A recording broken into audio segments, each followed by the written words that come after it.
여러분 안녕하세요. 오늘도 선생님과 함께 또 세계사 공부를 또 시작해 보도록 하겠습니다. 우리가 지난 시간에 그리스 그리고 헬레니즘 시대까지 이제 공부를 했고, 오늘은 이제 로마를 들어가 보려고 합니다. 로마를 이제 아마 선생님 생각에 오늘은 한 공화정 이 시기까지 하고, 그다음 다음 시간에 이제 재정을 배우고, 그 이후에 뭐 로마의 문화와 함께 그 그리스도교 이렇게 종교까지 이렇게 하는 것이 지금 현재의 계획입니다. 코로나가 갈수록 계속해서 이렇게 광주 지역에서도 멈추질 않고 있어요. 어때요? 여러분들은 또 거기에 너무 좌우되지 말고 자기 나름대로의 페이스를 유지하면서 이제 거의 1년이 다 가버릴 수도 있다라는 생각이 들거든요. 이제 2학기 시작이지만. 그래서 여러분들이 앞을 예상할 수는 없지만 어떻게 그 앞으로의 학사 일정이 진행이 되든, 학교를 나오든 안 나오든 이제 본인이 스스로 자기주도 학습을 할 수밖에 없는 그런 상황이라고 생각을 합니다. 물론 선생님도 최선을 다해서 이제 돕겠지만, 솔직한 말로 저도 수업 준비를 평소 때보다 더 많이 하게 되는 것 같아요. 여러 가지 이유가 있지만 이제 그 수업 연구를 더 하게 되는 이유가 아무래도 녹화라는 이게 행여라도 사람이 이게 말을 실수해 버렸을 때 그런 부담감이 있어서인지, 제 자신도 이 녹화를 하는 부분에 있어서 상당히 부담도 되지만 그만큼 또 여러분들 못지않게 저도 준비를 더 열심히 하고 있습니다. 그래서 우리가 서로 이거를 긍정적으로 생각을 하게 해요. 여러분들도 저도 더 열심히 함께 공부를 해 나간다라는 그러한 생각을 가지고 우리가 이제 계속해서 세계사 공부를 해 갔으면 좋겠습니다. 녹화 지난 시간에 그 1학기 때인가 한번 그 수업 실수가 맞지 않아서 녹화한 거를 같이 함께 그 등교 수업한 친구들과 함께 제가 녹화한 거를 같이 본 적이 한 번 있는데, 듣고 있으면서도 제가 듣는데 이상함 틀린 말을 한 3-4번 하더라고요. 그래서 정말 깜짝 놀랐어요. 아, 내가 저런 말을 했단 말이야? 이럴 싶을 정도로. 그래서 더 그 경각심을 가지고 준비를 좀 잘 해보려고 노력을 하고 있습니다. 그래서 여러분들도 제가 이렇게 노력을 하는 만큼 여러분들은 여러분들 공부니까 더 열심히 자기 페이스에 맞춰서, 너무 길다 싶으면 좀 1.5배수, 2배수로도 듣고, 그리고 또 약간 잠이 온다 그러면 좀 잠깐 멈췄다가 또 스트레칭도 좀 하고, 또 공부가 잘 되는 능률이 오르는 시간에 또 할 수 있고 그러잖아요. 그러니까 자기가 이제 고2 이제 내년 고3이니까 자기가 자기 페이스에 맞춰서 우리가 함께 열심히 달려가 봤으면 좋겠습니다. 자, 먼저는 로마라는 나라에 대해서 이제 우리가 배울 건데, 지도를 볼까요? 우리가 지난 시간까지 여기 있는, 그죠? 그리스에 대해서 배웠어요. 아테네, 스파르타, 그리고 그 위에 있는 마케도니아가 내려와서 헬레니즘 시대까지, 지금 여기까지 우리가 배웠거든요. 이제 오늘은 여기서 그리스가 이제 그리스의 역사가 진행되고 있을 때 바로 옆에 있는 이 이탈리아 반도에서 일어난 역사에 대해서 배우려고 합니다. 여러분들이 너무나 잘 아시는 로마라는 도시국가에서 탄생한 이 로마의 역사에 대해서 배워보도록 하겠습니다. 로마는 기원전 8세기쯤에 여기 나와 있는 것처럼 도시국가에서 출발을 해요. 작은 도시국가에서 출발을 했던 이 로마가 결국에는 이탈리아 반도를 통일하게 되고요. 더 나아가서 지중해의 패권을 장악했다라는 말이 나오죠. 지중해가 지금 여기죠, 여러분.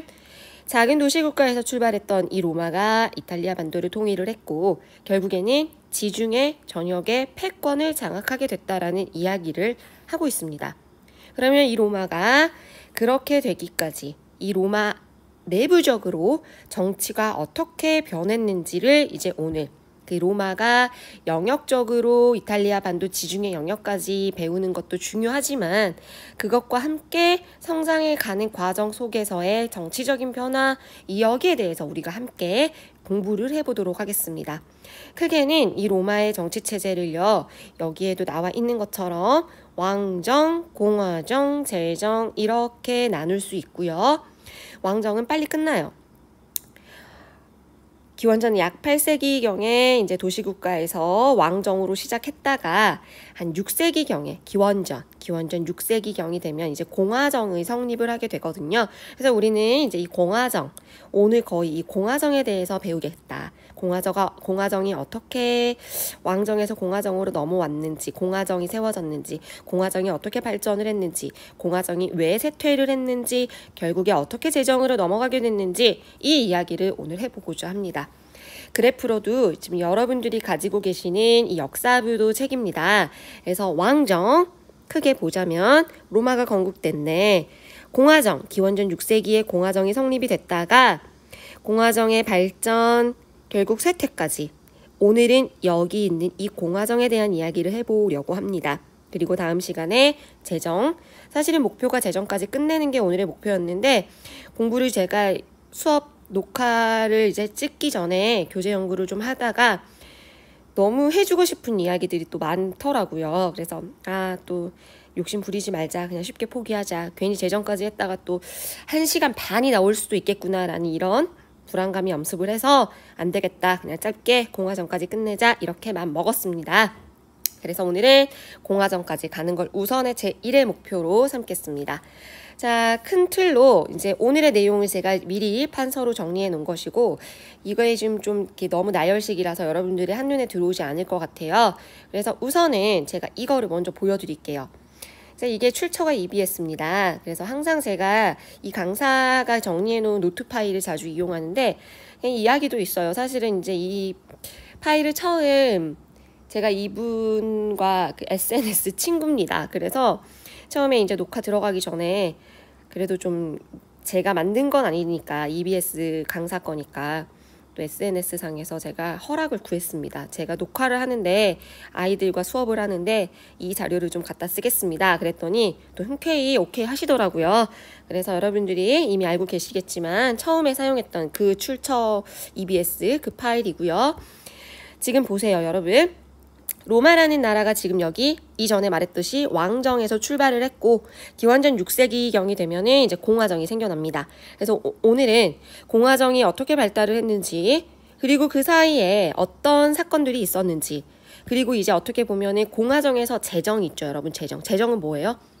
왕이 아니죠. 황제가 정치를 하는 제정을 의미하는 거거든요. 그러니까 황제가 생겨났다라는 거야. 어떻게 보면은 황제 1인의 황제 체제로 가기 전에 이제 과도기의 삼두 정치라는 게 또 있습니다. 그래서 여기까지 오늘은 이야기를 하려고 합니다. 여기까지. 그래서 여기에 있었던 공화정에 대한 이야기를 오늘 좀 해보도록 하겠습니다. 좀 한눈에 들어오시죠? 설명을 한번 마지막에 다 드린 설명을 하고 마지막에 제가 이 표를 보면서 다시 한번 정리 드릴게요. 자, 그러면 이제 로마를 들어가 보려고 합니다. 자, 로마사를 공부할 때 어떻게 공부를 할까? 방금 계속해서 제가 강조라기보다 이야기를 드린 것처럼 로마는 왕정, 공화정, 제정의 순으로 발전을 했다더라. 제정, 공화정 각각 중요 인물이 있는데 그 인물하고 사건들을 살펴보는 것이 이 로마의 역사를 배우는데 키포인트다. 그리고 이제 이거 3번째 시간에 배울 건데, 로마 하면 법률 건축이 대단히 중요합니다. 실용적인 문화 뭐 이런 것들, 그 다음에 크리스트교라는 종교가 이제 생겨나는 발전하게 되는, 탄압을 받다가 공인을 해줬다가 마지막엔 로마의 국교로 자리 잡게 되는 그 크리스트교의 발전까지 우리가 함께 배워보도록 하겠습니다. 로마라는 나라는 기원전 8세기에 라틴인이 그 테베레 강이라는 그 강의 하류에 도시국가로 건설을 했대요. 이때까지는 왕정이었겠죠, 여러분. 이때까지는 왕정이었습니다.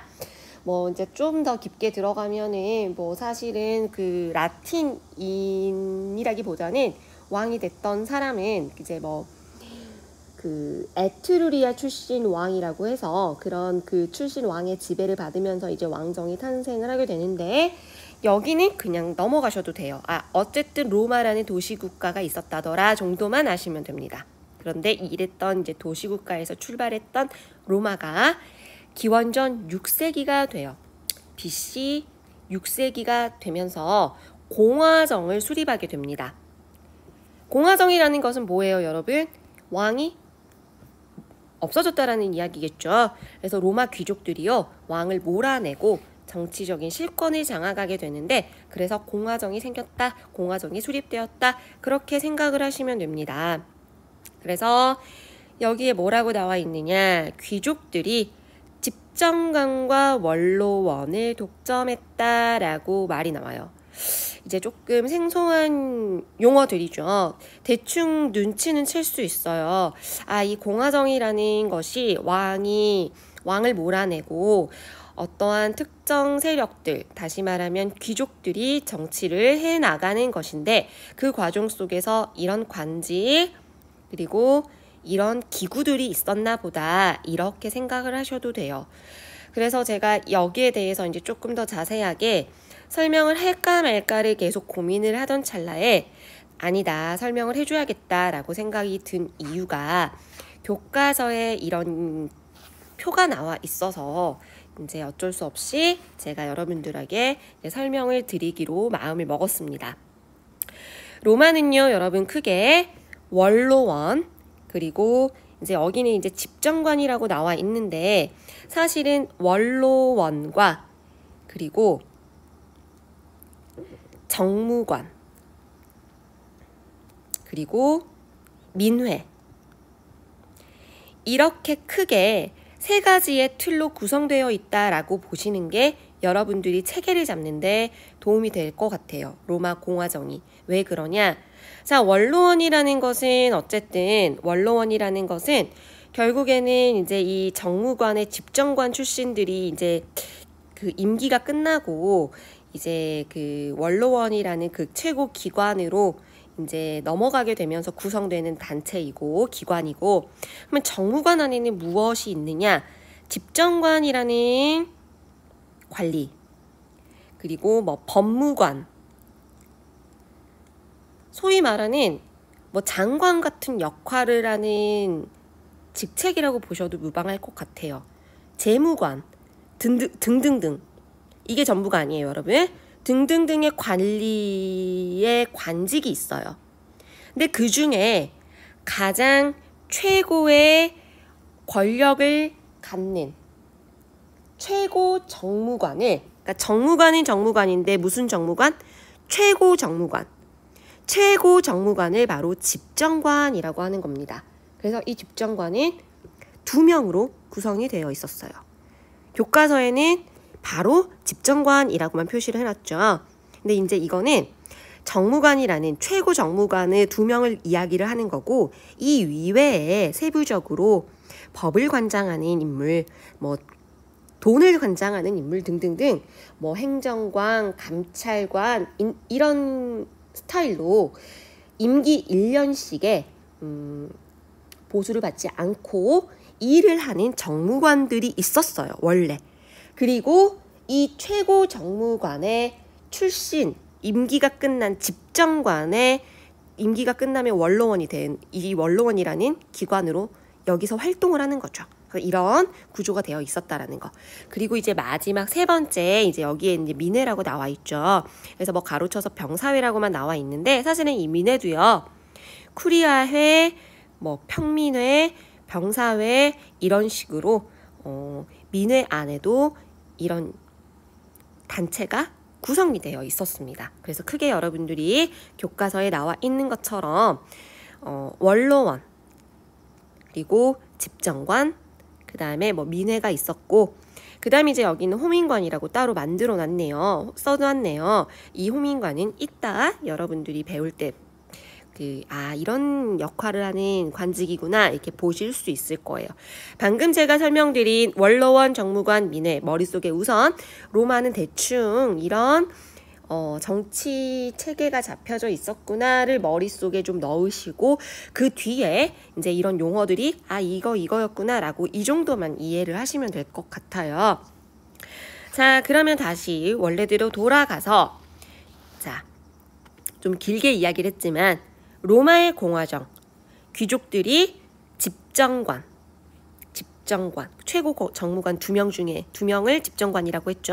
임기가 1년이었던 그 최고 정무관, 집정관과 그리고 그 집정관의 임기가 끝나면 이들이 이제 원로원으로 들어가서 활동을 하는데 어떻게 보면 막강한 그 권력을 가진 어떻게 보면 종신직이기도 하고 거의 뭐 귀족들의 시족장 출신들로 이루어진 이런 2개의 대표 정치를 운영하는 관직과 정치 기구가 있었는데 핵심은 누가 독점했다? 귀족이 독점했다라는 이야기를 하고 있는 거죠. 자, 그런데 어떤 일이 일어나느냐? 지금 빨간색 제목을 보세요. 공화정이 수립이 됐어요. 왕정에서 공화정이. 근데 이 공화정에 수립된 이후에 평민권이 신장했다라는 용어가 나옵니다. 왜 평민권이 신장을 했을까? 평민이라는 용어는 귀족이 아닌 사람들을 평민이라고 하는 거죠, 여러분. 자, 그럼 어떤 일이 있었는지를 봅시다. 평민들이 법적으로 평등해지기를 원해서 그리고 정치를 참여하기를 원해서 신분투쟁을 하게 됩니다. 그 신분투쟁이 바로 여기 나와 있는 성산사건이라는 사건인데 왜 어떠한 연유로 이렇게 평민들이 귀족들에게 신분투쟁을 하였을까? 어떤 일이 있었느냐? 전쟁 때문이에요. 전쟁. 사실은 비슷한 이야기를 그리스 역사를 배울 때도 제가 한 바가 있습니다. 그리스 역사 속에서도 그리스가 민주정이 이렇게 민주정이라고 하면 안 되겠죠. 귀족정은 귀족정인데 그 안에서 민주정치가 점점 발전을 하는 모습을 보였는데 왜 민주정치가 발전을 할 수가 있었어요? 평민의 권리가 신장했죠. 평민이 왜 신장했어요? 전쟁에서 기여를 했으니까. 무엇인가 전쟁 승리에 본인들이 기여를 했기 때문에 정치적인 발언권을 요구했다라는 이야기를 한 바가 있거든요. 로마도 마찬가지입니다. 중장보병이라는 용어 지난 시간에 들어보셨죠? 팔랑크스라고도 하는 이 중장보병의 형태 때문에 평민들이 그리스와 마찬가지로 상공업의 발달로 부유해진 평민들이 자기 스스로 군대의 주력이 되는 중장보병으로서 활동을 하게 되는 겁니다. 그러다 보니까 귀족들은 전쟁을 수행하기 위해서는 평민에게 의존할 수밖에 없는 구조죠. 그리고 로마가 이제 점점 도시국가에서 이제 점점 로마의 역사를 배우다 보면은 영토가 점점 넓어지게 되는데요. 영토가 넓어짐에 따라서 평민의 토지 수요가 증가할 수밖에 없어요. 그러다 보니까 귀족들이 이 평민들에게 양보를 계속해서 거듭 양보를 하는 모습을 보입니다. 자, 다시 정리할게요. 공화정이 수립이 됐고 그때까지는 귀족들이 이 주도적인 관직과 정치기구를 독점했는데 중장보병이라는 평민들, 부유해진 평민들이 군대의 주력을 담당을 하다 보니까 신분투쟁을 하게 됩니다. 정치적으로 권리를 요구하게 되는 것이죠. 그래서 성산으로 철수를 해서 우리 이런 정치 권한 달라라고 요구를 하는 사건이 터집니다. 그 사건이 바로 성산 사건입니다. BC 494년에 일어난 사건이죠. 이해되셨죠? 그래서 BC 494년에 이 성산 사건으로 인해서 그 요구가 받아들여져요. 그러면 어떤 요구가 받아졌는지 들여다봅시다. 첫 번째, 호민관이 설치가 되었죠. 호민관. 그리고 새로운 민회인 평민회. 새로운 민회인 이제 이 평민회가 설치가 된 것입니다. 아까 선생님이 민회 안에 그 교과서 그 표 보면서 민회에서 가로쳐 놓고 병사회라는 게 있었는데 사실은 병사회가 민회인 건 맞지만 이 민회 안에도 쿠리아회랄지 뭐 민회 평민회랄지 뭐 그 병사회랄지 이런 민회들이 있어 라는 말 얼핏 했었죠. 그래서 민회 중에 하나인 평민회가 이제 설치가 되고요. 그리고 호민관이 설치가 됩니다. 그럼 호민관은 뭐냐? 바로 호민관은 말 그대로 그 평민회의 의장이에요. 의장. 평민회의 의장. 그러면 이 호민관들의 역할, 평민회에서 뭘 했느냐? 바로 원로원의 결의에 대해서 거부권을 행사할 수 있는 권한을 받는 겁니다. 다시 말하면 평민의 권리를 옹호하고 그리고 평민회에서 당연히 선출을 했겠죠. 그래서 이게 받아들여져요. 어떤 사건으로 인해서? 성산 사건으로 인해서 BC 494년. 이해되셨죠, 여러분? 자, 그래서 공화정에서 평민의 신분투쟁으로 인하여 평민들의 그 성산 사건으로 인하여 평민권이 신장이 됐는데 바로 그 평민권 신장의 내용이 호민관이 설치됐다라는 거. 그럼 호민관의 역할은 뭐였느냐? 원로원. 지금 원로원 어디 있는 이야기예요? 바로 여기 있죠? 귀족들이 독점하고 있었던 이 원로원의 결의에 대해서 거부권을 행사할 수 있는 권한을 가지고 온 것입니다. 이해되셨죠, 여러분? 다시 말하면 원로원, 집정관. 자, 집정관 지금 2명인데 이 2명 다 누구예요? 지금까지는 모두 다 둘 다 귀족이에요, 여러분. 이게 지금 제가 이야기하는 이유가 이따 다른 내용으로 바뀌거든요. 그리고 이 귀족들이 임기가 끝나면 원로원으로 들어가는데 이 원로원의 결의를 거부할 수 있는 거부권을 행사할 수 있는 권한을 호민관, 평민들의 대표자를 대표자를 뽑았다라는 거. 자, 그리고 나서 그와 동시에 기원전 450년이 되면은 또 어떤 일이 일어나느냐? 12표법이 제정이 됩니다. 바로 로마 최초의 성문법이지요. 왜? 어째서 12표법을 제정을 했냐? 바로 이것 역시 귀족들이 자의적으로 법 집행을 하는 것을 방지하기 위해서 이런 12표법을 제정했다라고 보셔도 무방합니다.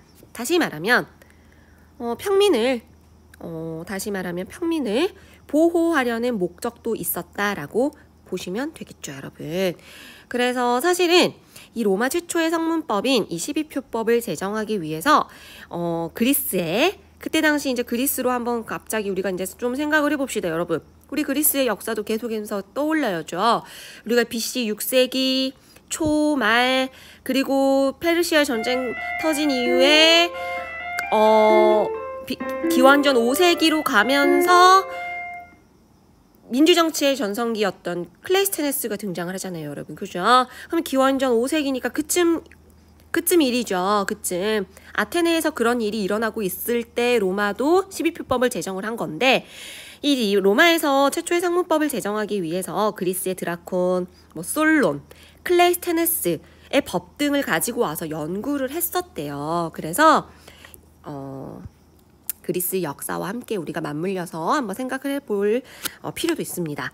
하지만 이제 이 12표법을 제정을 해서 평민의 보호 목적이 있었지만 아직까지도 귀족의 우월을 인정을 하고 있었어요. 귀족들이 아직도 우월하다라는 거를 인정을 하고 있는 모습이 보여요. 예를 들면 귀족과 평민 간의 통원 금지랄지 부채 노예를 인정을 하고 있는달지 이런 내용들이 그 법안에 들어있거든요. 그러니까 12표법이라는 것이 성문법이고 최초의 성문법이고 이것 자체가 평민을 보호하기 위한 목적으로 만들어진 것인 분명하지만 자기들도 모르는 사이에 아직은 귀족들의 그 우월성을 인정하고 있는 모습이 보여진다라는 것. 이러한 예시로 보아서 자 여기까지가 첫 번째 평민권의 신장 내용 호민관 설치 12표법 제정 여기까지 제가 이야기를 했습니다.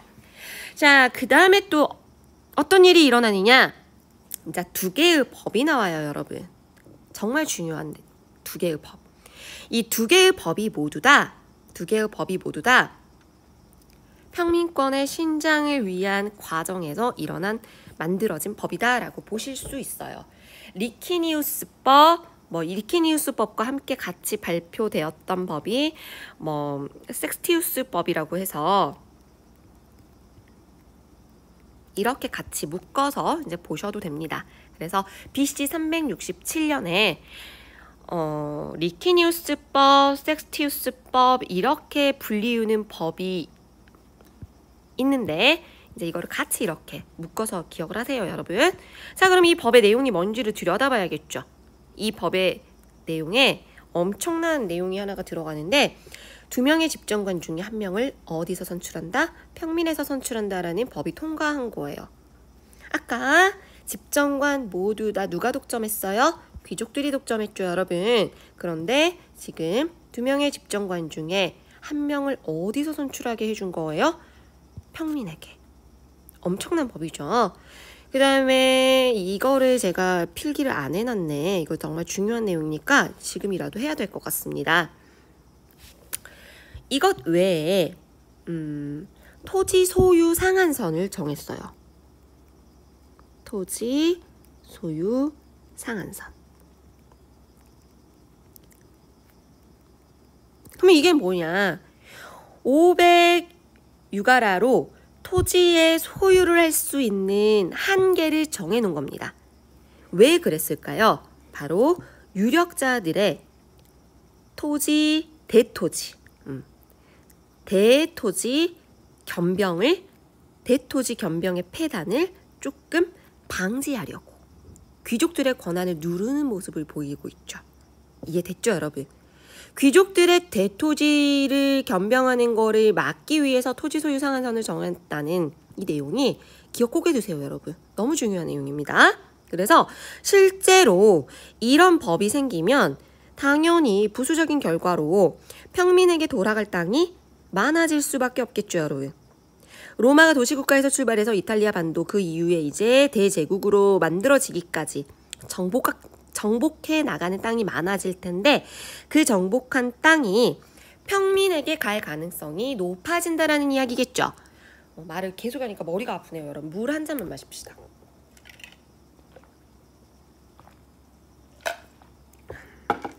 자, 그래서 기원전 367년의 리키니우스 섹스티우스법의 내용 여러분들이 정확하게 이건 외워야 돼요, 여러분. 기억하셔야 됩니다. 그 다음에 이제 두 번째 법.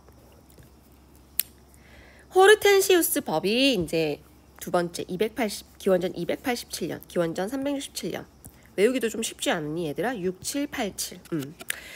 제가 그렇게 외웠거든요. 자, 그래서 호르텐시우스 법의 내용은 평민회 결정사항이 여기 있는 이 평민회 있죠, 여러분. 이 평민회의 결정사항이 법적인 효력을 갖게 된다라는 겁니다. 그러니까 이제 드디어 입법권을 가졌다라는 거예요. 귀족이 아닌 평민들이 만들어진 법이 효력을 가졌다라는 거. 그러니까 엄청난 법이에요, 이거는. 다시 말하면 법률적으로 귀족과 어쨌든 동등한 권리를 획득했다라는 이야기를 하고 있는 것입니다, 여러분. 이해되셨죠? 자, 여기까지가 그 로마 공화정의 발전이에요. 그런데요, 여러분, 핵심은 이겁니다. 왕정에서 공화정으로 갔어요. 왕정에서 공화정으로 갔고 오늘 이 공화정에 대해서 배우고 있는데 이 공화정치 안에서 귀족들에게 대항해서 평민들의 권한이 커지는 모습을 볼 수 있는데 평민의 권리가 커지는 그 내용에 대해서 크게 이렇게 제가 이야기를 드린 겁니다. 먼저 호민관이 만들어졌고 평민회가 만들어졌고 12표법이 제정이 됐고 리키니우스 섹스티우스 법이 제정이 돼서 처음에는 한 명의 평민 중 선출, 집정관, 그리고 토지 소유 상한선도 정하고 그 뒤를 이은 호르텐시우스 법에서는 심지어 평민회의 입법권. 점점 시간이 갈수록 어떤 모습을 보여요, 여러분? 평민의 권리가 어떻게 되어가고 있는 권리가 높아져가는 귀족이 아닌 평민의 권한이 정치적인 입김이 세지는 모습을 볼 수가 있죠.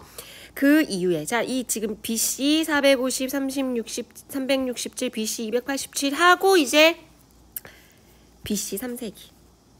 BC 3세기에 드디어 이탈리아 반도를 통일을 하게 됩니다, 여러분.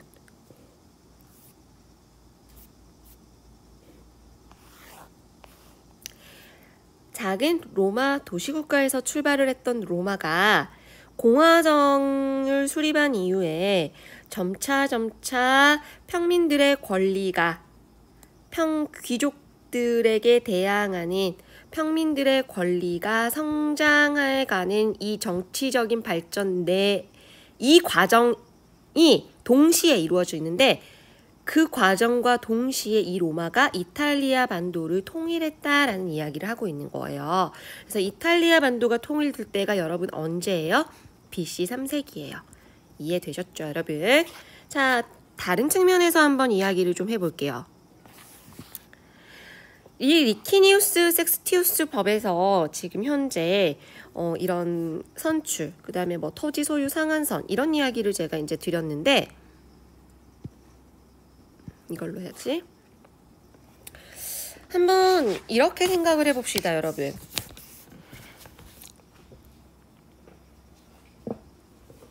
자, 평민들의, 그러니까 결론을 먼저 제가 얘기할게요, 여러분. 제가 이 이야기를 왜 하는지. 리키니우스 법과 이 호르텐시우스 법, 특히나 리키니우스 섹스티우스 법의 결과, 그 영향이 뭘까? 그 결과가 뭘까? 결론만 이야기를 하자면, 어쨌든 형식적으로나마 평민과 귀족들이, 형식적이에요, 지금 이거는. 실제가 아니고 형식적이라는 말입니다.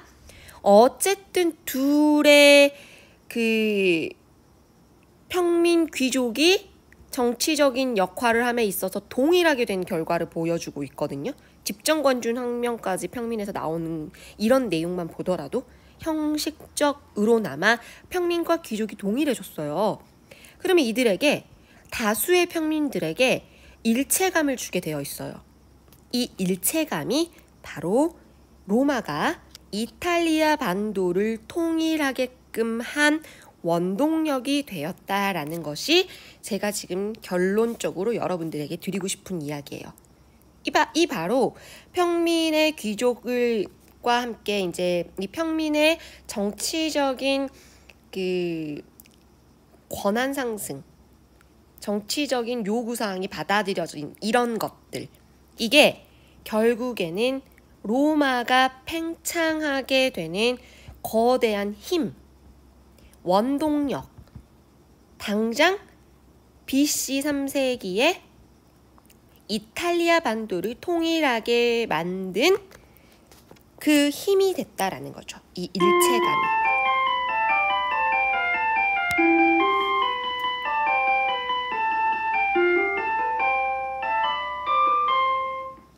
자, 그 다음에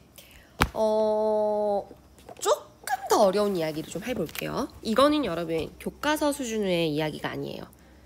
그냥 듣고 흘리셔도 됩니다. 그런데 알아는 둬야 되는 게, 이따 그라쿠스 형제 개혁 이야기를 하면서 이 이야기를 한번 더 나올 예정이기 때문에 알고 계시면 여러분들이 이 로마사의 세부적인 내용을 암기하는 데 있어서 좀 도움이 될 것 같으니까 제가 여러분들의 이해를 돕기 위해서 그냥 설명해 드릴게요. 들을 사람들은 듣고 넘길 사람들은 그냥 한 귀로 흘리셔도 될 것 같긴 한데, 그냥 저는 여러분들이 좀 주의 깊게 들어주셨으면 좋겠어요. 결국에는 이 귀족들이요, 평민들에게 양보를 거듭함으로 인해서 형식적으로는 평민들에게 동등한 권리를 허용을 해주는 모습을 보여요. 평민들에게 어때요? 귀족들이 평민들에게 동등한 권리를 허용해주는 모습을 보이거든요. 그런데 사실은 실질적으로는 평민 중에 부유한 평민층만이, 부유한 평민이라고 이렇게 씁시다. 부유한 상층, 그러니까 평민들 중에서도 가난한 하층이 아닌 부유한 상층들만이 새로운 통치 계급으로 흡수가 돼요. 왜 그랬을까요? 아까 초반에 잠깐 언급을 드렸지만, 집정관을 비롯한 여러 그 관직들은요, 무보수예요. 무보수. 우리나라도 좀 그렇게 했으면 좋겠어요. 그죠, 여러분? 실제로 그 국회의원들이 무보수로 자발적으로 정말 자신이 정치적으로 뜻이 있는 돈의 수단이 아닌 정치적으로 자기가 신념과 자신의 이념이 있는 사람들이 무보수로 좀 하면 과연 우리나라가 많이 바뀌지 않을까. 그래도 바뀌지 않을까요? 자, 다시 무보수였기 때문에 어쨌든 관직을 평민이 한다 할지라도 무보수로 그 관직을 맡을 수 있는 능력을 갖춘, 그러니까 무보수만이 가능한 평민만, 부유한 평민만 고위 관직으로 흡수가 됐어요. 그래서 이거를 새로 형성된 이 지배계층, 이 통치계급, 이 얘네들을 이름을 뭐라고 하냐면요, 노빌레스라고 불렀어요. 노빌레스. 꼭 기억하세요, 여러분. 일단 에퀴테스라는 또 새로운 지배계급이 또 나오거든요. 노빌레스. 얘네들은 귀족이야, 평민이야? 평민이야. 하지만 평민은 평민인데 어떤 평민이야? 부유한 평민이야. 이해됐죠, 여러분? 새로운 계층입니다. 그래서 눈에 보이기에는 귀족이 아닌 평민들을 흡수해서 평민층이 성장한 건 사실이지만 더 깊게 들여가다 보면 신분투쟁의 결과 혈통적인 귀족 정치에서 노빌레스의 과두 정치로 갔다라는. 하지만 어쨌든 아까 제가 마지막에 말씀드린 것처럼 형식적으로나마 귀족 평민 동일해지면서 일체감을 준 것이 사실이고, 평민들이 스스로 생각할 거 아니에요. 내가 관직을 갖지 못할지라도, 가난한 평민들, 내가 관직을 갖지 못할지라도 나와 같은 신분의 평민인데 부유한 평민인데 저 부유한 평민이 어떤 관직을 집정관이 되네? 라는 그러한 모습에서 그래도 나름대로 그 로마 시민으로서의 그러한 귀족과 동일한 일체감을 갖게 되고, 그러한 것들이 로마 팽창의 거대한 힘이 되면서 이탈리아 반도를 통일하게 되었다라는 거 이해되셨죠, 여러분? 자, 그래서 지금 왕정에서 공화정으로 왔고 공화정의 발전 단계 내에서 지금 그 평민들의 권한이, 관리가, 정치적인 관리가 성장해가는 내용에 대해서 이야기를 했고, 그 과정에서 12표법, 리키니우스법, 호르텐시우스법 이런 이야기를 했으며, 그리고 그 안에서 성장한 사실은 평민층이 어떤 계층이었다라는 거, 노빌레스 계층이었다라는 거, 여기까지. 심화된 내용이지만 알고 계시면 여러분들의 이해를 분명히 도우실 거라고 생각하기 때문에 제가 설명을 드렸습니다. 자, 이렇게 해서 결국에는 로마가 이탈리아를 통일하게 됐습니다. 그런데 로마가 이탈리아 반도를 통일하자 또 다른 어떠한 문제가 생겨요. 그게 바로 이제 지중해의 패권 다툼이겠죠. 지중해. 로마라는 그 도시국가일 때는 이탈리아 반도 안에 있었기 때문에 지중해의 이 바다에 대한 그 무슨 패권을 다툴 일이 없었는데, 이 로마가 이탈리아 반도를 딱 통일을 하고 나름대로 거대한 권력을 가지게 되자 지중해라는 이 패권을 이제 노려볼 만한 세력이 된 것이죠. 그러다 보니까 이제 그 과정에서 터진 것이 바로 로마 카르타고 전쟁입니다. 다르게 말을 할 때는 포에니 전쟁이라고도 우리는 불러요. 이 포에니 전쟁이 사실은 총 3번 일어납니다. 지도를 보면서 제가 같이 이야기를 할게요. 자, 포에니 전쟁 바로 이겁니다. 그래서 로마가 이탈리아 반도를 통일을 하자 바로 여기 있는 이 지중해의 패권을 다투게 되는 그런 이제 모습을 보여주는 것이고, 총 3번의 전쟁을 하게 됩니다. 3차례의 전쟁을 하게 돼요. 여기 안에서도 여러분들이 사실 들어본 재미난 이야기들이 바로 있어요, 분명히. 먼저는요, 이 이야기 먼저 할게요. 포에니? 어디서 온 용어일까요? 바로 사실은 이 포에니라는 용어가요, 페니키안인 여러분 아시죠? 들어는 봤죠? 얘네들 뭐지? 어디서 들어봤는데? 어디서 들어봤어요? 기억을 빨리 되새겨보세요. 예전에 사대문명 배우고 나서 그 이후에 지중해 연안의 국가들을 배울 때 뭐 헤브라인, 페니키아인 등등등 그때 나온 페니키아인이에요, 여러분. 맞아요. 그때 이 페니키아인의 그 중요한 내용 중에 이런 내용이 있었잖아요. 알파벳의 기원이 되는 표문자를 사용했다라는 거. 그 다음에 카르타고를 비롯한 식민지를 건설했다라는 거. 그 페니키아인이에요, 여러분. 이 페니키아인들을 좀 비하하는 그 용어래요. 이 포엔이라는 용어가. 그래서 이들이 지중해 연안에서의 그 페니키아인들이 여기 있는 이 카르타고까지 쫙 이렇게 넘어왔었거든요. 여기. 아마 그 페니키아인들이어서 이름이 포에니 전쟁일 거예요, 아마. 그죠? 그래서 그때 들어본 그 포에니인들, 페니키아인들, 얘네들이 이제 여기서 나름대로 잘 나갔던 카르타고, 잘 나갔던 팽창하고 있었던 나라였는데 얘네들이 이제 로마랑 이제 부딪힌 거죠. 사실은 처음부터 뭐 적대적인 관계로 처음부터 뭐 패권을 다투기 위해서 다툰 건 아니지만 이제 거기까지 들어가면 너무 깊게 돼버리고 총 3번. 그 안에는 여러분들이 많이 들어보셨던 한니발 장군이 나옵니다. 한니발 장군 여러분 어땠어요? 이 카르타고에서 로마로 이렇게 바로 진격하지 않고 아무도 생각하지 않았던 루트로 그 정말 엄청난 그 코끼리 부대까지 이끌고 알프스 산맥을 건너서 이렇게 쳤다라고 하죠. 그래서 그 이야기로 엄청 유명하잖아요. 전쟁 초기에는 이 카르타고의 명장이었던 한니발의 공세로 인하여 로마가 좀 힘들어요. 고전을 겪습니다. 그런데 그 이후에 로마에서도 나름대로 그 장군의 이름이 갑자기 여기 있네요. 스키피오. 스키피오 장군이 이제 활약을 함으로 인해서 결국은 이 로마 카르타고 전쟁, 포에니 전쟁에서 로마가 승리를 거두고 지중해 패권을 로마가 가져가게 됩니다. 그리고 이때부터 이제 로마가 속주 체제를 조금 이제 하게 돼요. 이 말이 무슨 말이냐? 그 전까지는 이제 이 로마가 이 이탈리아 반도를 통일함에 있어서 어떻게 보면 이제 그런 속주 체제라는 이러한 체제를 만들진 않았었는데 시칠리아부터 이 시칠리아 섬 처음엔 이 섬 가지고 이제 싸우게 된 거거든요. 여기서 이제 도와줘 하면서 여기서 만나가지고 이제 싸우게 된 건데 시칠리아를 결국에는 동맹자로 취급하지 않고 여기를 속주로 만들어버려요. 그리고 생산물의 10분의 1을 뭐 공납으로 징수해 뭐 이런 식으로.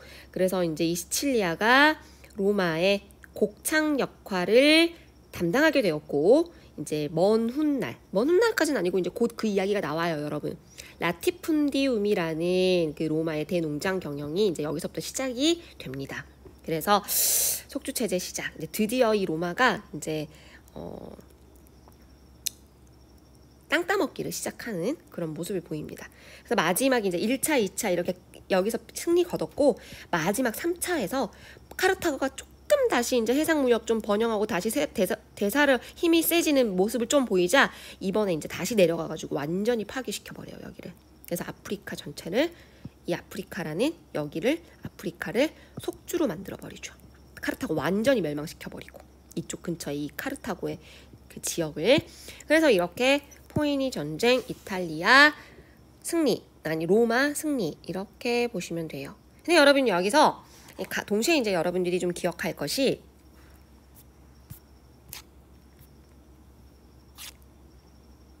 지금 이제 로마 카르타고 포에니 전쟁이 있고 나서 바로 이제 어떤 형제의 개혁이 나오거든요. 근데 사실 우리가 얘네들이 왜 개혁을 했고 개혁의 내용이 뭐고 결과는 실패예요.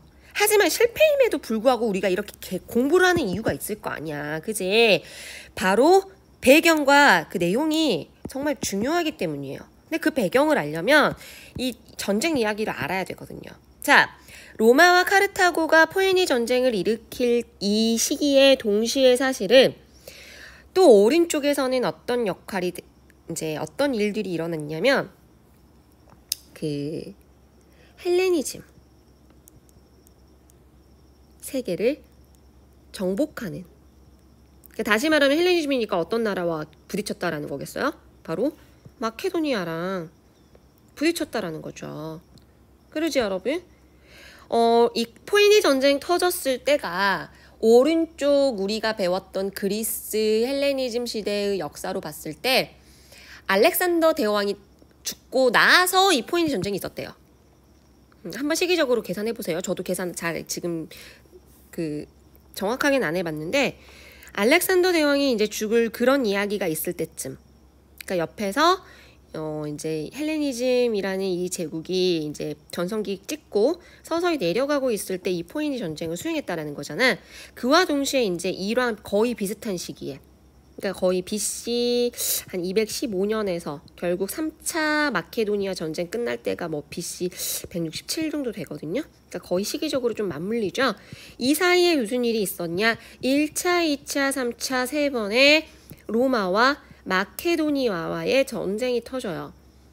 그러니까 헬레니즘 세계를 정복했다라는 거죠. 세 번의 마케도니아 전쟁으로 결국에는 로마가 승리를 거뒀고 전 지중해를 지배하게 돼요. 자, 다시. 지금 선생님이 여기는 포에니 전쟁에 대한 내용만 써놨죠. 그래서 로마 승리했고 지중해 패권 장악했다 이 정도로만 써놨는데 지중해. 왜 지중해야?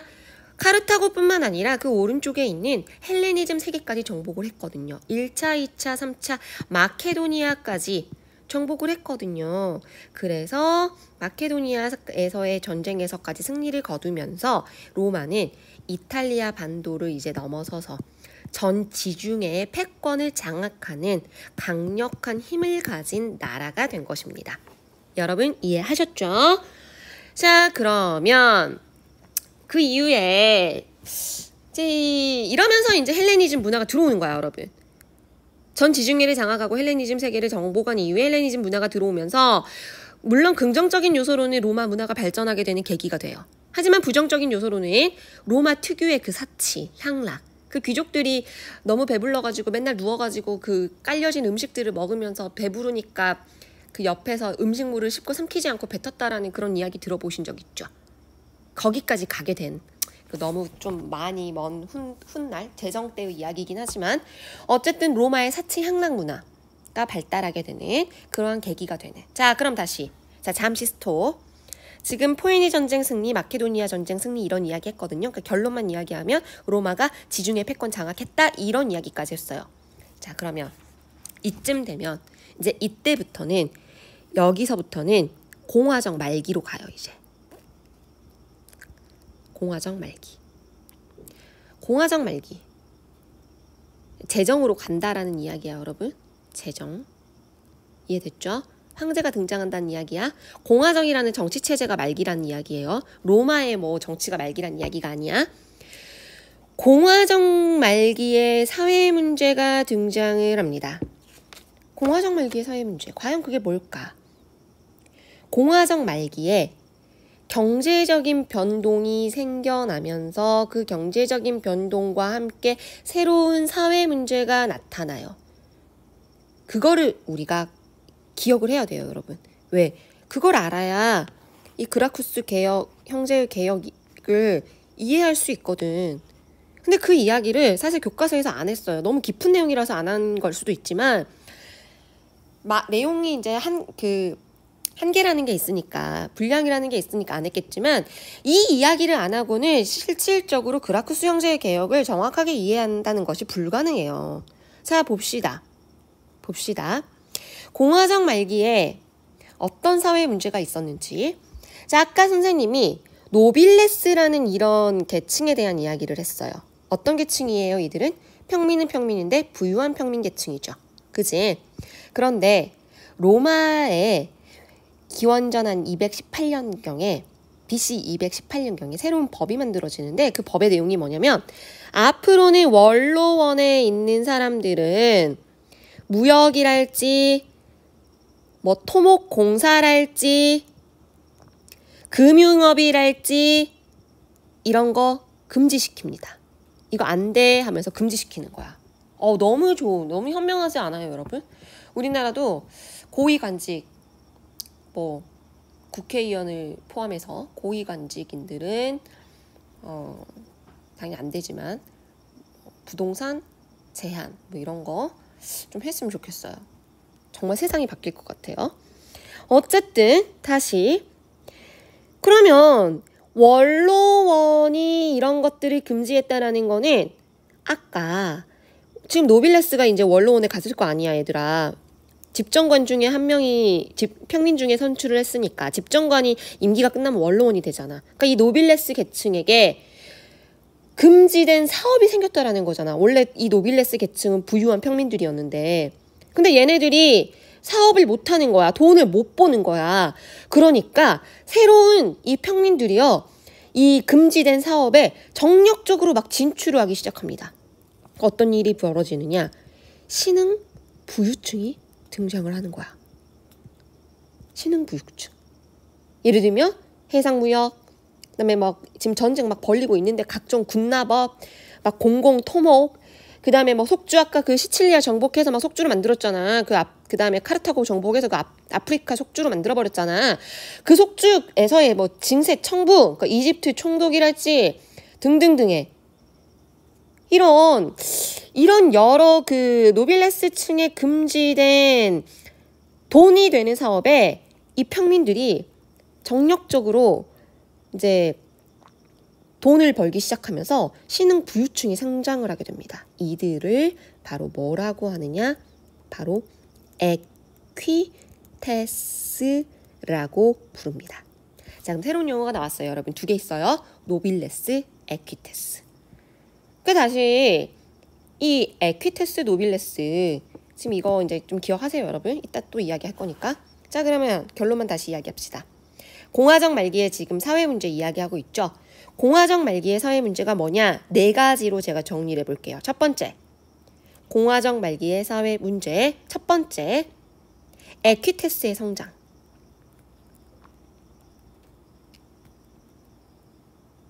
두 번째, 뭐 사회 문제라고 하긴 그렇지만 어쨌든 새로운 현상이라고 합시다. 두 번째, 라티푼디움이 생겨나요. 유행하게 돼요. 이게 뭐냐?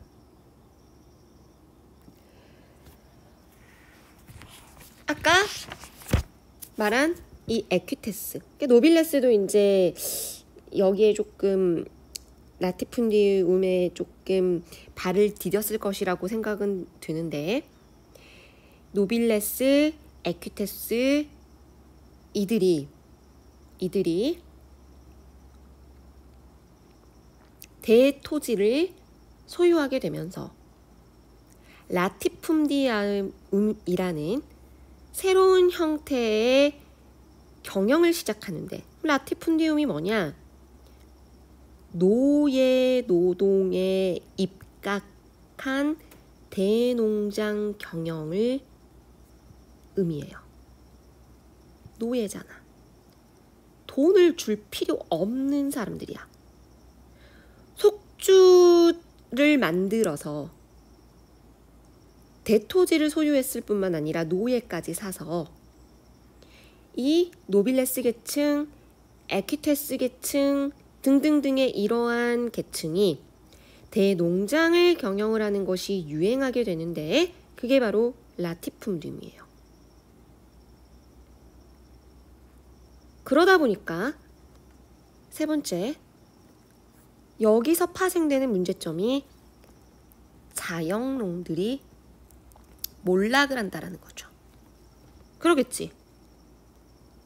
첫 번째는 이거 이외에도 전쟁이잖아. 계속 장기간 전쟁을 종사해. 또 2차 푸에니 전쟁 때는요. 그 이탈리아 반도 내부의 그가 전쟁터였기 때문에 농토가 황폐화돼 버려요. 거기다가 이런 식으로 대농장에 노예제를 바탕으로 하는 그러니까 대기업이잖아. 얘들은 대기업. 얘네들과 경쟁이 될 수가 없죠. 경쟁이. 또 다른 이유가 또 있어요. 공납의 형식으로 속주에서 값싸게 곡물을 들여와요.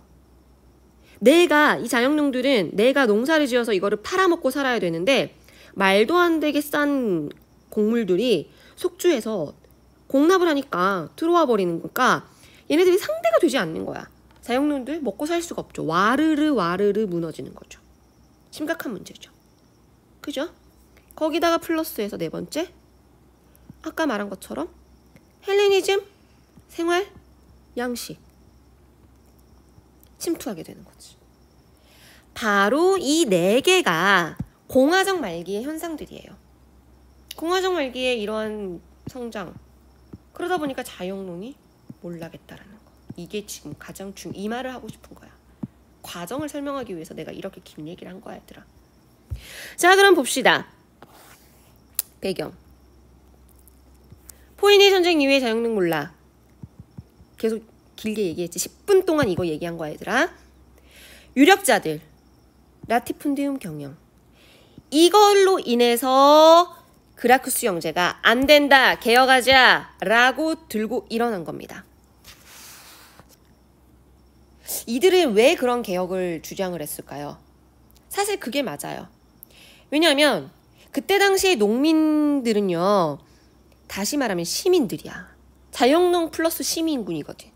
사회 불안을 해소해야 될 뿐만 아니라 자영농민들이 부흥을 해야 군사력도 강화되고 그래야 이 나라가 운영이 되니까. 그래서 이 그라쿠스 형제들은 개혁을 하기 원했는데, 원래 권력과 돈과 뭐 대농장 이런 것들을 가지고 있는 귀족들이 이게 싫었던 거지. 귀족들이 싫었던 거죠. 반대하죠. 자, 그럼 개혁의 내용을 봅시다. 농지법, 공룰법 이렇게 두 개가 나와요. 이게 티베리우스, 뭐 가이우스 이런데 형제잖아, 형제. 그래서 티베리우스, 가이우스 이 두 사람이 그라쿠스 형제예요.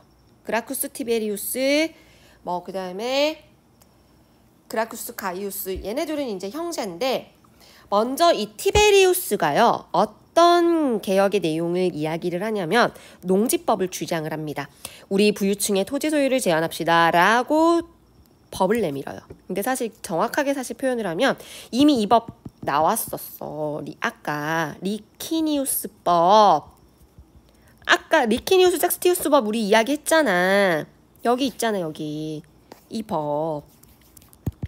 이때 이 이야기 했잖아요. 토지 소유 상한선. 이미 이때 토지 소유 상한선 해놨다고. 근데 이거를 지키지 않았던 거야, 얘네들이. 그래서 다시 한번 이 티베리우스가 리키니우스 법의 제한을 넘어서서 불법으로 점유하고 있는 토지들을 우리 다 몰수하겠다. 그래서 몰수를 해서 무산 시민들에게 이거를 분배하겠다라고 농지법을 만드는 거지. 여기에 그것까지 써주세요. 농민에게 토지 재분배하겠다. 그러자 귀족들이 반대하고요. 심지어 암살당해버려요. 암살시켜버려. 얘를 이제 살해해버립니다. 원로원을 중심으로 한 반대파에 의해서 그 지지자들과 더불어서 얘가 이제 살해당하는 사건이 터지죠. 이제 그러자 안 되겠다 해서 가이우스 그라쿠스가 다시 한번 공물법을 제정을 합니다. 공물을 가난한 시민들에게 시장 가격보다 더 싸게 판매를 하자라고 하는 거죠. 그래서 공물을 저렴한 가격으로 분배하고자 시도를 한 것이죠. 그 다음에 뭐 그 이외에 뭐 카르타고 옛 영토에 식민지를 건설해서 무산 시민들을 그쪽으로 이주시키자 뭐 이런 주장을 하기도 하는데, 어쨌든 지금 이거 두 개만 여러분들 기억하세요. 이 그라쿠스 형제의 개혁 내용. 결론만 이야기를 하자면 귀족들의 반대로 이들의 계획은 실패가 됐고, 결국은 여기 뭐 쓰다 말았네. 좀 선생님 미안합니다. 쓰다 말았어요. 귀족파와 평민파의 권력 투쟁. 이렇게 되는 겁니다. 결국에는 그라쿠스 형제 개혁 실패했고요. 실패함과 동시에 거의 공화정은 몰락했다라고 보셔도 돼요. 그리고 지금 이 이야기를 조금 더 할게요. 귀족파랑 평민파가 이제 권력을 투쟁했다라는 이야기가 나오는데, 이 사건으로 인해서 이제 로마 지배층이 완벽하게 이제 분열을 하게 됩니다. 어떻게 분열을 하게 되느냐? 이제 두 파로 분열을 하게 되는데, 이제 쉽게 말하면 벌쪽파, 지금 여기 있는 이 벌쪽파와 평민파, 이 두 파로 이제 나뉘어서 이제 투쟁을 하게 됩니다. 벌쪽파는 원로원을 중심으로 하고 있었던 기득권 세력들, 현상 유지하고자 하는 세력들이겠죠. 그 다음에 이 평민파들, 민중의 이익을 옹호하고 있는 파들이겠죠. 그라쿠스 형제 개혁을 내용을 옹호하는. 그래서 얘네들이요 거의 100년 가까이 싸워요. 100년 가까이. 100년 가까이 싸우면서 이제 이 공화정이 완전히 와르르 무너지는 거지. 조금 더 이제 심화된 이야기를 하자면, 그래서 이 벌쪽파를 옵티마테스라고 부르기도 하고요. 이 민중파를 포퓰라레스라고 부르기도 합니다. 이런 내용은 이제 그냥 듣고 넘기시고, 벌쪽파, 평민파, 100년 가까이 싸우다라는 내용. 그리고 이 100년 가까이 싸움과 동시에 어떤 내용까지 결합되느냐, 장군들이 정권을 가지고 투쟁을 해요. 막 싸워요. 그러니까 이 귀족들의 분열 플러스 장군들의 권력 투쟁, 이것과 함께 결합되면서 이제 완전히 로마 공화정은 너덜너덜해지는 거죠. 완전히 탈탈 털려서 말기 형태, 몰락이라고 합시다. 말기라고 하지 말고 공화정 말기가 되는 겁니다. 그때 그 와중에 이제 일어난 난이 바로 스파르타쿠스 난이에요. 검투사 노예였는데요. 이 스파르타쿠스가 이 노예 봉기가 일어나는 사건도 터지는, 로마 사회의 혼란을 가중시키는 이런. 그러니까 완전히 이제 로마 공화정 몰락이라고 보시면 됩니다. 이해되셨죠? 자, 그러면서 이 몰락했던 이때 이제 만들어진 정치가 삼두, 3명의 머리란 뜻이잖아요, 여러분. 1차, 2차 2번 했거든요. 3명의.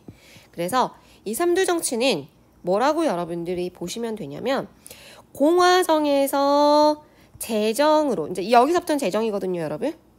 2차 삼두 정치에서의 이 옥타비아누스가 결국에는 마지막 권력의 그 승리자가 되면서 이제 이 옥타비아누스가 이제 로마의 재정을 성립을 하게 되는데, 로마 정치에서 공화정과 재정으로 넘어가는 과도기 때 등장한 정치. 로마의 재정의 기틀을 마련한 정치. 저는 이제 이건 제 개인적인 생각인데 그렇게 보시면 좋을 것 같아요, 여러분. 그래서 사실은 이제 이 정도만 해도 돼요. 1차 가이사르, 크라수스, 폼페이우스, 얘네 셋이가 이제 삼두 정치했고, 여기서 이제 결국에는 뭐 카이사르가 이겼는데, 카이사르가 이제 사실은 정말 위대한 인물이죠. 시저. 사실은 이 모두 인물을 통틀어서 가장 그 유능한 인물이지 않았나 싶어요. 옥타비아누스가 결국은 카이사르가 있었기에 존재한 인물이죠. 그 다음에 2차 옥타비아누스, 아토니우스, 레피두스, 이제 이렇게만 여러분들이 기억을 하셔도, 그리고 이제 삼두 정치 끝, 다음 시간에 재정 정치부터 배우겠습니다 하고 끝나면 돼요, 사실은. 그래도 뭐 할 말이 없어요.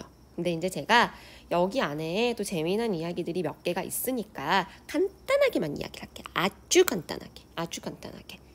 사실은 그 1차 그 삼두 정치 때 그 폼페이우스라는 이 인물이 이제 원로원의 보수파의 지지를 받았던 인물이거든요. 근데 이제 이 인물이 이제 카이사르와 이제 충돌을 하게 돼요. 충돌. 그래서 사실은 이 폼페이우스 아내가 얘들아 그 카이사르의 딸이었어요. 그러니까 카이사르가 사실은 진짜 유능한 인물이었던 것 같아요. 지금 이 이야기는 내 기억에 지금 좀 오래된 기억이어서 이 이야기는 사실 맞는지 모르겠어요. 여러분 한번 찾아보세요. 이 이야기가 맞는지.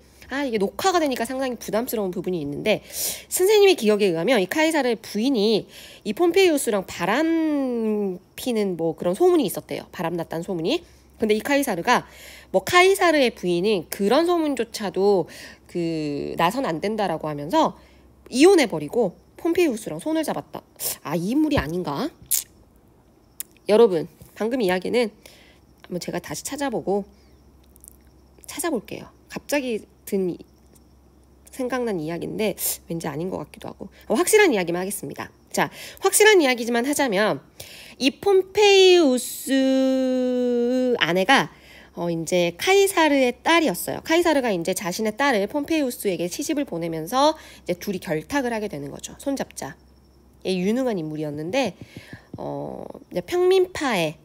평민파의 수장이죠. 영어식으로는 시저라고도 합니다. 유명한 인물이에요, 여러분. 그래서 이 시저라는 게, 크라수스는 이제 그 부자예요, 부자. 돈이 많았던 인물. 그 다음에 얘는 이제 그 젊은 장군. 그래서 이제 얘네 둘이가 손을 잡게 되는데, 결국에는 이제 얘가 그 카이사르의 딸, 그러니까 폼페이우스의 부인이 죽어요. 그와 동시에 또 크라수스가 이제 좀 먼저 죽게 됩니다. 전사예요. 또 어떤 전쟁에서. 그러면서 이제 이 동맹 관계가 이제 해체돼 버리는 이제 그런 이야기가 있는데, 이제 사실은 여러분들이 많이 들어보셨을 법한 이야기가 이제 이 카이사르가 이제 이 카이사르가 이제 로마가 아닌 이탈리아 반도가 아닌 곳에서 이제 아마 갈리아 지방의 수장이었을 거예요. 갈리아 지방에.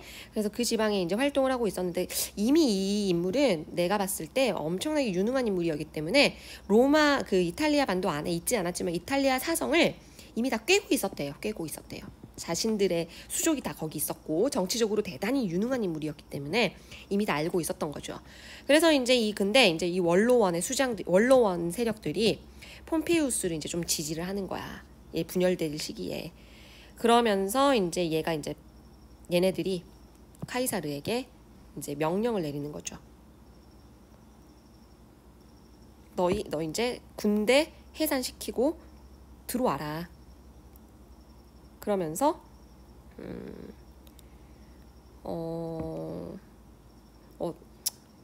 이야기를 해줄까 말까 되게 좀 그러긴 한데,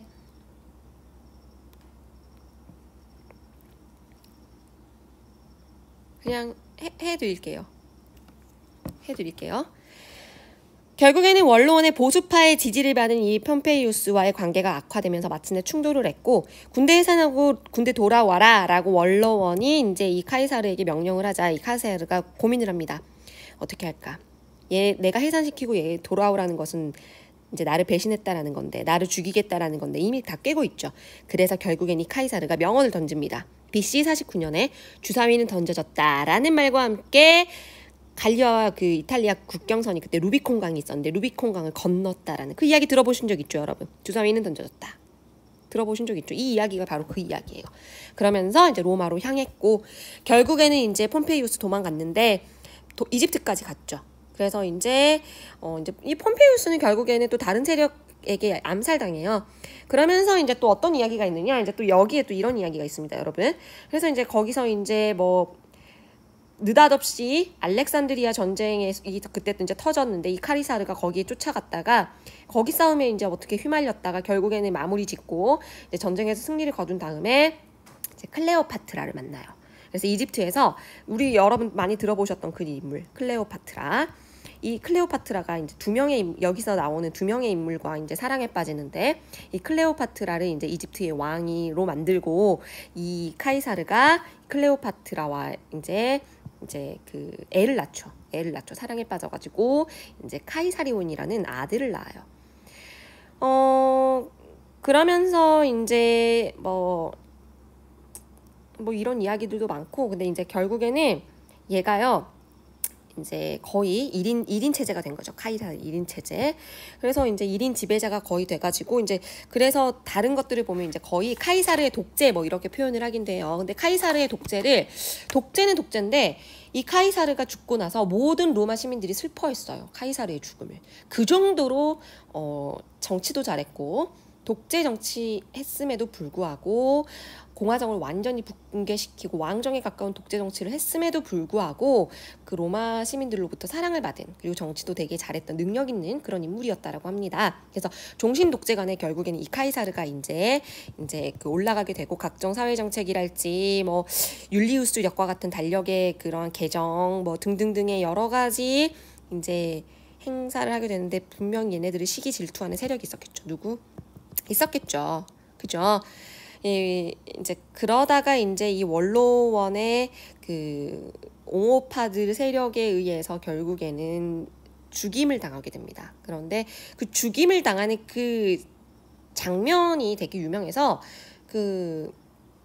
서양에서는 이거를 이제 연극의 소재로 많이 삼기도 하는, 죽으면서 딱 칼 뒤에 맞으면서 브루투스 너 맞아 막 이런 명대사도 또 이제 많이 나오게 되는, 그러니까 브루투스라는 사람이 카이사르의 정말 믿는 신복 그 부하였는데, 결국에는 이제 이 인물에게 죽임을 당하면서 이제 카이사르가 죽게 됩니다.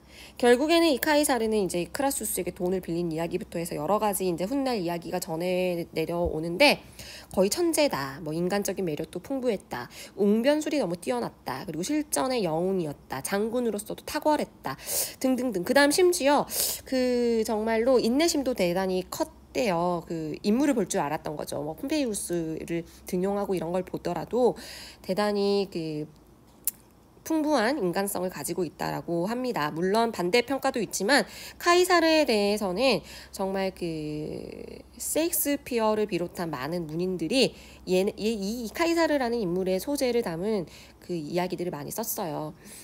자, 어쨌든 이제 그런데 이 카이사르가 암살을 당하는데, 카이사르가요 이제 스스로 생전에 그 계획하고 있었던 대규모 계획이 어때요? 완성되지 않았겠죠. 근데 이제 이게 이제 이 역할을 이제 한 인물이 바로 옥타비아누스예요. 이 역할을 한 인물이. 그럼 이 옥타비아누스는 누구냐? 사실은 이 카이사르를 죽인 이 브루투스가 이제 시민들 앞에서 연설을 해요. 자신의 행위의 정당성을 입증하기 위해서 이렇게 막 연설을 하는데, 전혀 이 시민들이 브루투스 말에 동조하지 않았대요. 그럴 정도로 카이사르 쪽으로 이제 대세가 완전히 카이사르와 뿐만 아니라 카이사르를 옹호하는 세력들에게 이제 힘이 실린 거죠. 시민들의 지지 세력이 이쪽으로 힘이 실린 거죠. 자, 그래서 이제 근데 이제 어떤 재미난 이야기가 있냐면, 카이사르의 이제 그 사택에서 이제 유언장이 공개가 됐는데, 얘들아, 이 아들 있잖아, 아들. 클레오파트라와의 사이에서 낳은 아들. 그죠? 카이사리온이라는. 근데 그 유언장에 그때 당시에 이제 이 유언에 대해서 이제 집행했던 인물이 이제 뭐 안토니우스 등이 있는데, 유언장에 제1상속인, 그러니까 후계자로 지명이 된 사람이 양자였어요. 양자. 자신의 친자가 아닌. 그 양자가 그때 당시에 전혀 유명하지도 않았던 무명의 18밖에 되지 않은 옥타비아누스였대요. 바로 이 사람. 그러니까 이 사람은 진짜 카이사르에게 선택받은 인물이죠. 심지어 출신도 평민 출신이래요. 평민 출신이었고, 아 정말 카이사르가 이 옥타비아누스를 눈여겨보았대요. 심지어 근데 더 웃긴 게, 같이 전쟁을 나갔는데 이 카이사르는 이 옥타비아누스에게 군사적인 재능이 전혀 없다는 걸 이미 알고 있었대요. 정말 없었는데 어떤 매력이 있었는지 카이사르가 옥타비아누스를 되게 예뻐했던 것 같아요. 군사적인 재능도 없었음에도 불구하고. 그래서 이 옥타비아누스 옆에 그 젊고 우수한 병사인 아그리파까지 붙여주고 막 이럴 정도로 되게 이 옥타비아누스를 아낀 것 같아요. 그래서 심지어 클레오파트라는 열받아가지고 다시 자기 나라로 돌아가 버리고 자기 아들도 아닌 옥타비아누스를 지명해 버렸다는. 그래서 이제 이 옥타비아. 근데 사실 이 옥타비아누스가 카이사르에 의해서 지명을 받았기 때문에 이제 유명해진 것이지, 그 전까지는 정말 유명하지 않았던. 그러니까 안토니우스가 상당히 그 처음 2차 3주 정치 시작 당시에는 더욱더 뭐 세력이 좀 컸던 것 같아요. 그래서 안토니우스 입장에서는 결국에는 그 경쟁 상대로 느끼지도 못할 정도로 이제 이 옥타비아누스를 이제 그 경쟁 상대로 느끼지 않았는데, 결국에는 이제 계속해서 그 꼬리표가 따라다닌 거죠. 옥타비아누스가 결국에는 카이사르의 정통 후계자라는 거. 그리고 이 옥타비아누스 역시 군사적으로는 재능은 없었지만 계속해서 이제 재능을 보이는 거죠. 정치적으로도. 그래서 결국에 이제 마지막 안토니우스, 그 다음에 뭐 옥타비아누스, 그리고 이제 카이사르의 부하장군이었던 레피두스, 이 3두 체제가 이제 결국에는 그때 이제 카이사르 반대했던 그 브루투스 세력 등등과 이제 크게 이제 전쟁을 하고, 이제 결국에는 이제 그 브루투스가 자살하고 끝나게 되는데, 그 과정에서 이제 얘네들이 연합 부대가 승리는 했지만, 이제 이 이후에 이제 안토니우스는 동방 세계를, 그리고 옥타비아누스는 서방 세계를 이제 각각 통치하게 됩니다. 통치하게 돼요. 통치하게 되면서 이제 결론만 이야기할게요. 근데 이 안토니아누스가 이제 둘이 서서히 갈등도 생겼겠지만 이미 그랬더니 이제 이 안토니우스가 아까 우리가 얘기했던 그 클레오파트라랑 사랑에 빠져버려요. 그래서 거의 이 클레오파트라의 꼭두각시처럼 돼버리는, 시민들의 신뢰를 잃어버렸죠. 그래서 시민들은 이제 쟤는 이제 이미 그 클레오파트라의 꼭두각시야, 로마의 적이 될 거야 라는 그런, 이미 로마 시민들에게 이제 지지를 잃어버린 것 같아요. 그래서 이제 로마 본국의 지지를 등에 업은 옥타비아누스가, 그리고 군사적인 자질도 출중한 부하들과 함께 안토니아누스를 이제 선전포고를 하고 이제 쳐들어가서 악티움 해전에서, 여기 있네요 여러분, 악티움 해전에서 완전한 승리를 거뒀고, 안토니아누스와 클레오파트라 7세가 이제 이집트의 알렉산드리아에서 스스로 목숨을 끊음으로써 이제 1인 체제, 옥타비아누스 1인 체제가 되는 겁니다.